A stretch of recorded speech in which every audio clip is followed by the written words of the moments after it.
வணக்கம். அதாவது இந்த பிக் பாஸ் ஆரம்பிக்கிறதுக்கு முன்னாடி வரைக்கும் நமக்கு ஒரு செட் ஆஃப் ஆடியன்ஸ் இருந்தாங்க.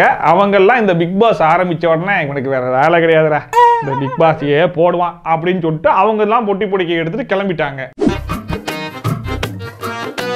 இப்போ இந்த பிக் பாஸ் முடிஞ்சு போச்சா, இந்த பிக் பாஸுக்காக வந்த ஆடியன்ஸ் எல்லாம் பிக் பாஸ் தான் முடிஞ்சு போச்சே அப்படின்னு சொல்லிட்டு அவங்களும் பொட்டி பொடிக்கலாம் எடுத்து காலி பண்ணிட்டு போயிட்டாங்க. இப்ப ரெண்டு ஆடியன்ஸும் இல்லாம நம்ம சேனல் கடந்து அப்படியே தள்ளாடி கிடக்குது. நம்ம வியூஸை பார்த்தாலே உங்களுக்கு புரிஞ்சிருக்கும். ஏன்னா உங்க நிலைமை தான் கவலைக்கிடமா இருக்கு. ஸோ இந்த லைக் எல்லாம் போட்டு கொஞ்சம் சப்போர்ட் பண்ணீங்க அப்படின்னா நம்ம யூடியூப் காரன் நம்ம வீடியோ கொண்டு போய் 4 பேர் கண்ணில் காட்டுவாண்டே பாடுறா சப்பிஜோன் பழைய மாதிரி வீடியோ போட ஆரம்பிச்சிட்டான். வாங்க வாங்க வாங்கன்னு கூப்பிடுவான். நம்ம பழைய ஆடியன்ஸ்லாம் ஓடி வந்து பாயை விரிச்சு படுக்கிறதுக்கு நிறைய வாய்ப்புகள் இருக்கு. இன்னும் பேசிக்கிட்டு தான் சார் இருக்கான். என்னைக்காவது சரி, ஓகே, நம்ம புலம்பல அப்புறமா புலம்பிக்கலாம். இப்ப கண்டென்ட்குள்ள போலாமா? சிறப்பான தரமான சம்பவங்களை இனிமேதான் பார்க்க போறேன்.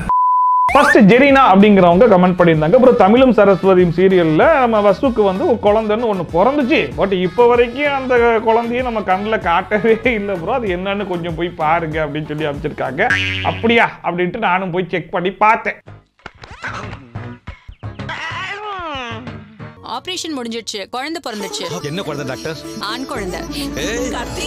ஆக்சுவலா நம்ம வசுக்கு குழந்தை பிறந்தது எப்போ அப்படின்னு சொல்லி பாத்தீங்கன்னா போன வருஷம், அதாவது 28 ஏப்ரல் 2023 டெலிகாஸ்ட் ஆச்சிலே ஒரு எபிசோடு. அந்த எபிசோட்ல தான் நம்ம வசுக்கு குழந்தை பிறந்திருக்கிறது.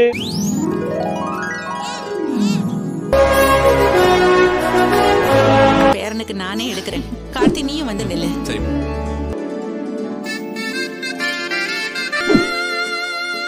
செகண்ட் மேல டிஸ்சார்ஜ் ஆகி அந்த குழந்தைய வீட்டுக்கே கொண்டு வந்துட்டாங்க. அப்ப அந்த குழந்தைய கொண்டு வரும்போது இந்த கேரி பண்றதுக்காக ஒரு பெட் ஒன்று இருக்கும் இல்லையா, அந்த பெட்டுக்குள்ள அந்த குழந்தை இருக்குன்னு சொல்லி நம்ம நம்ப சொல்லி அந்த குழந்தைய வீட்டுக்கும் கொண்டு வந்தாங்க. தனக்கு காட்டப்பட்ட குழந்தை பேக்கில் குழந்தை இல்லை என்பதை போதி தர்மன் அறிந்து கொள்கிறார். குழந்தை இல்லை.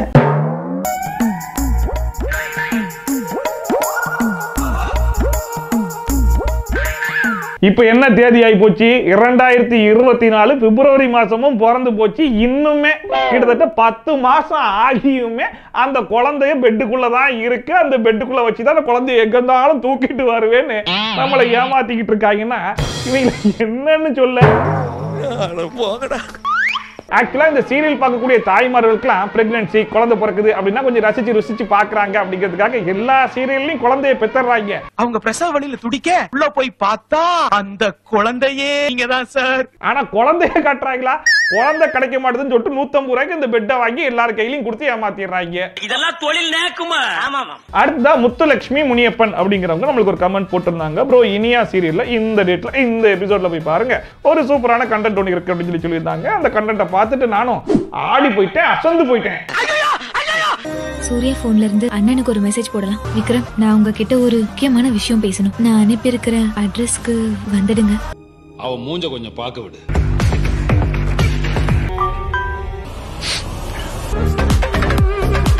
இதுல அப்படி என்ன மிஸ்டேக் இருக்குன்னு யாராச்சும் கண்டுபிடிச்சீங்களா? எப்பொழுதாவது கவனித்தீரா? ஒன்றும் விளங்கவில்லையே மன்னா. எல்லாரும் அந்த மெசேஜ்ல தான் ஏதாச்சும் மிஸ்டேக் இருக்கும். அந்த பொண்ணு அனுப்பிச்ச மெசேஜே வேற, இந்த ஆளுக்கு ரிசீவ் ஆன மெசேஜே வேற அப்படிங்கிற மாதிரி பயங்கரமா தேடி இருப்பீங்களே. ஆக்சுவலா மிஸ்டேக் அதுக்கும் மேல. அமைச்சரே என்ன பிதற்றுகிறான்? இன்னும் புரியலையா? ஆக்சுவலா இவங்க அவங்க அண்ணனுக்கு டைரக்டா மெசேஜ அப்படியே டைப் பண்ணி சென்ட் பண்ணிட்டாங்க. கரெக்டா? கரெக்ட். ஆனா இவருக்கு ரிசீவ் ஆன மெசேஜுக்கு மேல என்ன இருக்குன்னு கொஞ்சம் உத்து பாருங்க. அங்க பாருங்க, நொங்க பாருங்க. இவங்க அவங்க அண்ணனுக்கு டெக்ஸ்ட வந்து டைரக்டா அப்படியே டைப் பண்ணி தானே சென்ட் பண்ணாங்க. ஆனா அந்த மெசேஜ் அவருக்கு ரிசீவ் ஆகும்போது மேல பாத்தீங்கன்னா ஃபார்வர்டட் அப்படின்னு போட்டிருக்கு.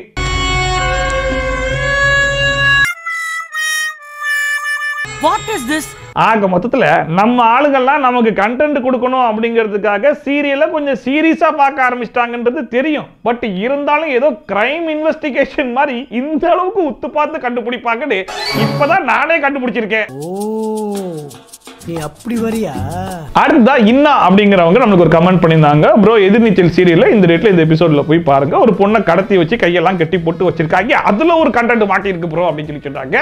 இந்த கண்டென்ட்டை நீங்க கண்டுபிடிக்கிறீங்களா அப்படின்னு நானும் பார்க்கிறேன். Focus focus.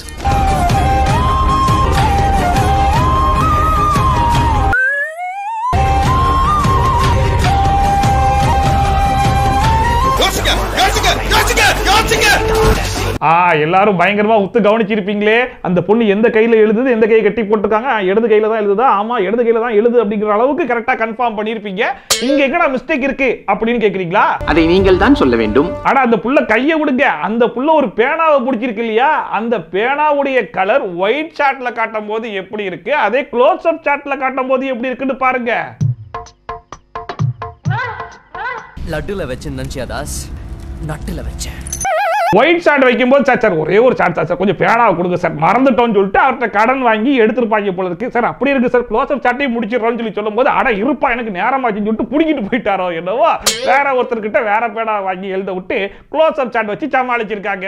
ஆமாங்க, அவ்வளவுதாங்க மேட்ரு, புரிஞ்சுக்கிட்டாங்க வாசல். அடுத்து அருள் சாம் அப்படிங்கிறவர் நம்மளுக்கு ஒரு இமெயிலே அனுப்பிச்சிருந்தாப்புல, நம்ம ஈரமான ரோஜாவுக்கே டஃப் கொடுக்கறதுக்காக ஒரு சீரியல் வந்திருக்கு சார். அது வந்து இந்த சன் டிவி எதிர்நீச்சல் சீரியல் தான். அதுல ஒரு சீன் ஒண்ணு பண்ணி வச்சிருக்காங்க பாருங்க, அந்த கொடுமையை போய் நீங்களே பாருங்க அப்படிங்கிற மாதிரி சொல்லியிருந்தாப்புல. அப்படி என்ன கொடுமைன்னு நானும் போய் பார்த்தேன், அது பயங்கர கொடுமையா இருந்துச்சு. அந்த கொடுமையை வாயால எப்படினே சொல்லுவேன். என்ன மெடிசன்? வயிறு ரொம்ப வலிக்குது. கையில வச்சிருக்கற? இல்ல எனக்கு வயிறு வலிக்குது. ஆக்சுவலா இந்த சீன்ல அந்த புள்ளைய வந்து வில்லன்கள்லாம் சேர்ந்து கையை கயிறு வச்சு கெட்டி போட்டிருப்பாங்க. ஸோ இந்த ஷாட் வந்து கொஞ்சம் க்ளோஸ் அப் ஷாட் தாமா, கையை கெட்டல, அதனால கையை தூக்காம நடிச்சு கொடுத்துருமா அப்படின்னு சொல்லி டாக்டர் சார் கேட்டிருக்காரு போல இருக்கு. என்னமா ரெடியா? Ready sir. Shot camera action. Napkin வேணும். அதெல்லாம் இங்க கிடைக்காது. அது கூட கிடைக்காதுன்னா எதுக்கு இங்க வச்சிருக்கீங்க? என்ன கொன்னிடுங்க. ஆனா அந்த புள்ள டயலாக் பேசுற ஆவேசத்துல யார் யா நீ அப்படிங்கிற மாதிரி கையை தூக்கி இறக்கிருச்சு. அத அங்கிருந்த கேமராமேனும் கவனிக்கல, டைரக்டர் சாரும் கவனிக்கல, எடிட் பண்ணும் போது எடிட்டரும் கவனிக்காம விட்டார் போலயே. அண்ட் இதுல கொடுமை என்னன்னு சொல்லி பாத்தீங்கன்னா, கண்டினியூட்டி மிஸ் ஆயிடக்கூடாது. சீரியலுக்கு ரொம்ப முக்கியமா அந்த கண்டினியூட்டி தான் அப்படிங்கிறதுனால அடுத்த சீன்ல அந்த புள்ள பேனா வச்சு எழுதும் போது கையை கரெக்டா கட்டி போட்டாங்க. எப்படிப்பட்ட கண்டினியூட்டி பாத்துக்கோங்க. வணக்கம் போல் நீங்க என்ன மன்னிச்சிருங்க சார். தெரிந்தும் தெரியாமலும் அறிந்தும் அறியாமல் நான் செய்த சகலப்பங்களையும் மன்னித்து. அடுத்த ஸ்டீபன் அப்படிங்கிறவர் மோதலும் காதலும் சீரியல்ல இந்த டேட்ல போய் பாருங்க ப்ரோ. இந்த ஒரு சீன் ஒன்று வருது ப்ரோ. அந்த சீனை ஆல்ரெடி ஏதோ ஒரு படத்துல பார்த்த மாதிரி எனக்கு தோணுது ப்ரோன்ற மாதிரி அடிச்சிருந்தாப்புல. நம்மளும் போய் பார்த்தா இது என்ன படம்ன்றத கன்ஃபார்மும் பண்ணிட்டோம். என்ன பண்றது? ஏய் சத்த மாடியில இருந்தா வருது. ஆஹா, மொட்டை மாடியில கச்சேரியா? இரு எல்லாத்தையும் மாட்டி விடுறேன். ஏய் கொஞ்சம் சும்மா இருக்கியா? அதாவது ஒரு சீனை காப்பி அடிக்கிறது முக்கியம் இல்ல, காப்பி அடிக்கிற சீனை மனசாட்சியோட எடுக்கிறதுன்னு இருக்கு இல்லையா, அதுதான் ரொம்ப முக்கியம். தம்பி என்ன பிரமாதமா புட்டு புட்டு வைக்குது.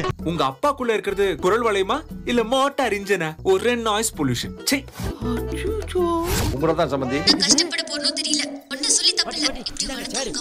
உங்க அப்பா கொரட்டை மட்டும் உங்களுக்கு அனிருத் பாட்டு மாதிரி கேக்குதோ? எங்க அப்பா பெட்ரோல் என்ஜின்னா உங்க அப்பா டீசல் என்ஜின், அவ்வளவுதான். சேம் பிச் சம்பந்தி. அவருக்கு பெரிய சிஐடி சங்கர்னு நினைப்பு. அயன் பண்ண கதர் செட் மாதிரி எப்ப பார்த்தாலும் வெறுப்பா நிக்கிறாரு. உங்களுக்கு தெரியாத சட்டம் ஒன்றும் இல்லை. கண்டிப்பா என்ன சீனுன்றதை நீங்களே கண்டுபிடிச்சிருப்பீங்க. கிரீடம் படத்துல நம்ம தலையும் திரிஷாவும் உட்காந்து டேங்க்குள்ள பேசிட்டு இருக்கிறத குடும்பமே உட்காந்து ஒட்டு கேட்பாங்க இல்லையா, அந்த சீனை தான் எடுத்து இப்படி அநியாயம் பண்ணி வச்சிருக்காங்க.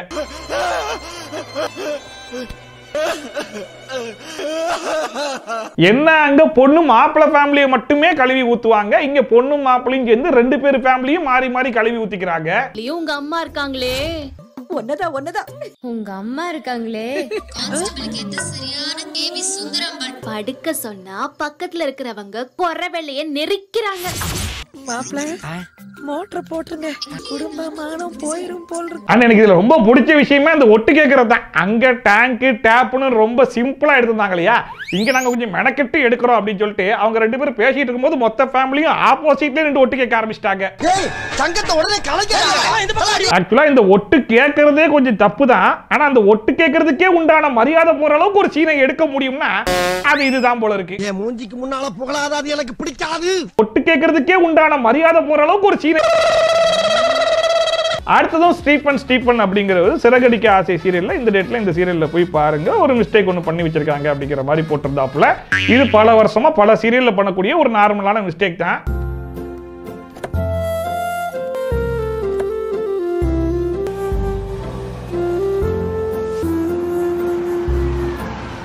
You highly irresponsible morons. அந்த அம்மா அந்த வண்டியில ஏறும் போது வண்டி நம்பரை நோட் பண்ணி பாத்தீங்கன்னா 6589 அப்படின்னு இருக்கா? நல்லா தெரியுது.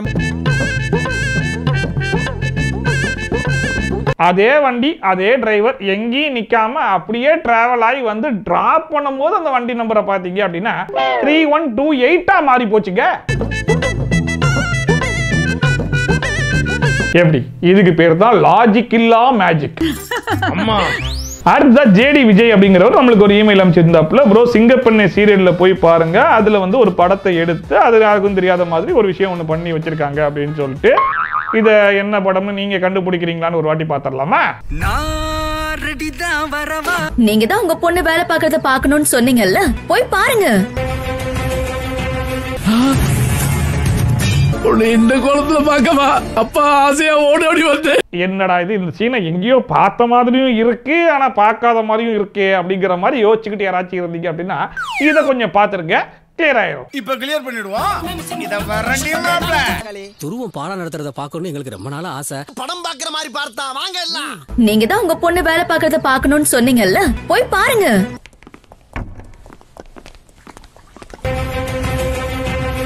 டேய் துருவா, என்னடா நீ போய் கக்கஸ் கழிக்கிட்டு இருக்க?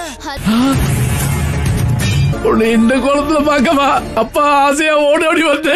ஒளிஞ்சிருந்து பார்க்கணும் ஆசைப்பட்டீங்களே, பார்த்துட்டீங்களா? வாங்க போ. எஸ், பேராண்மை படத்துல ஜெயம் ரவிக்கு டாய்லெட்டை கழுவுற பனிஷ்மெண்ட்டை கொடுத்து அவங்க ஊர்க்காரங்கெல்லாம் வந்து பார்க்கும்போது ஷாக் ஆவாங்க இல்லையா? எஸ், கிட்டத்தட்ட அதே சீன் தான். என்ன, ஊர்க்காரங்களுக்கு பதிலா ஊர்ல இருந்து அப்பா வந்து பார்த்து ஷாக் ஆறாப்ல. சூப்பர் போலீஸ் சார், நீங்க டக்குன்னு கண்டுபிடிச்சிட்டீங்க. அடுத்ததான் தீரன் மதி அப்படிங்கிறவங்க நம்மளோட இன்ஸ்டாகிராமுக்கு ஒரு மெசேஜ் அனுப்பிச்சிருந்தாங்க. ப்ரோ நான் ஆனந்தி, எப்படி இருக்கீங்க, சாப்பிட்டீங்களா, வீட்டில் நல்லா இருக்காங்களா? ஓகே, அதெல்லாம் ஓகே, உங்களோட வீடியோ எல்லாமே சூப்பரா இருக்கும், நன்றி நன்றி நன்றி. குச்சமே இல்ல. இன்னைக்கு மகாநதி ஆகா கல்யாணம் அது வந்து ஒரு சங்கமம் ஒன்று பண்ணிச்சிருக்காங்க இல்லையா? அந்த சங்கமத்துல ஒரு சங்கடம் பண்ற மாதிரி ஒன்று பண்ணிச்சிருக்காங்க, அது கொஞ்சம் பாருங்க அப்படின்னு சொல்லி சொல்றாங்க. நானும் போய் பார்த்தேன்.